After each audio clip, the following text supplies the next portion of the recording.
তেলাওয়াত কিতায়াতের সওয়াবের হাদিয়াটুকু তুমি সর্বপ্রথম আগে নাম সালামের হায়া মুবারকে পৌঁছায় দাও। আপমান জনগণের নেত্রী, আফ্রিকার গণমানুষের নেত্রী, এশিয়ার মহাদেশের প্রথম নারী প্রধানমন্ত্রী, যার জীবনটাই গেছেন সংগ্রামের জীবন।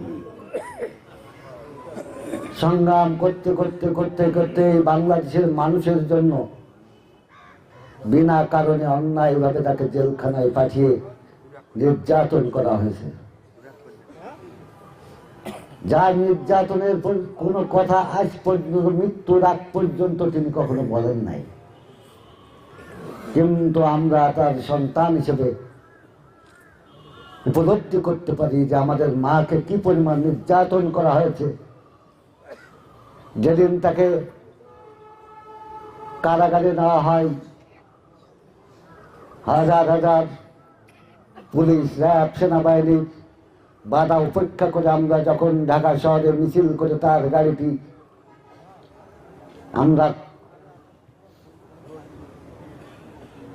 আলিয়া মাদ্রাসার পাশে যে কোর্ট তৈরি করা হয়েছিল বিশেষ আদালত, সেই কোর্টে পৌঁছে দিয়েছিলাম। এই দেশ নেত্রী বেগম খালেদা জিয়াকে দেখেছিলাম, তিনি স্বাভাবিক জীবনে যখন চলাফেরা করতেন ঠিক স্বাভাবিকভাবেই জানালার গ্লাস দিয়ে হাত নাড়ছেন, আমাদেরকে সান্ত্বনা দিচ্ছেন, তোমরা চিন্তা করো না, এই আইন অন্যায়ভাবে আমাকে সাজা দিতে পারবে না, আমি তোমাদের মা, আমি তোমাদের কাছেই ফিরে আসব। কিন্তু সেদিন দেখতে পেলাম আলিয়া মাদ্রাসার পাশে বকশিবাজারের সেই বিশেষ কোর্ট তাকে সাজা দিয়ে কারাগারে পাঠানো।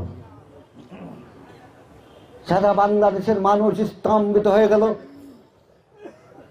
সারা বিশ্বের শাসকরা সেদিন স্তম্ভিত হয়ে গেল। এত বড় অন্যায় ভাবে একটি ব্যাংকের এতিমদের টাকা নাকি উনি মেরে খেয়েছেন এই মিথ্যা অভিযোগ দিয়ে।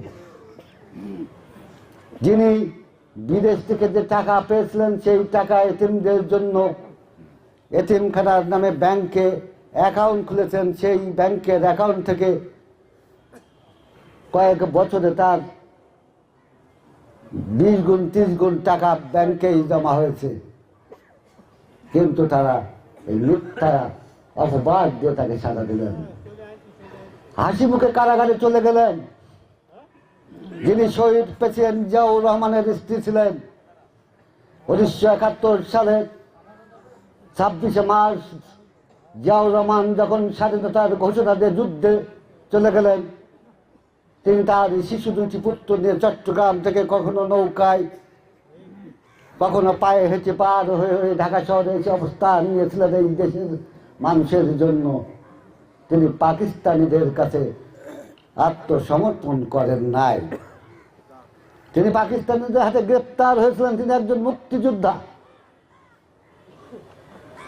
তখন তারেক রহমান এবং আরাফাত রহমান কোকো ছিলেন ছোট্ট, তাদের হাত ধরে তিনি 9 মাস এ বাড়িতে ও বাড়িতে ঘুরে ঘুরে জীবন যাপন করেছেন।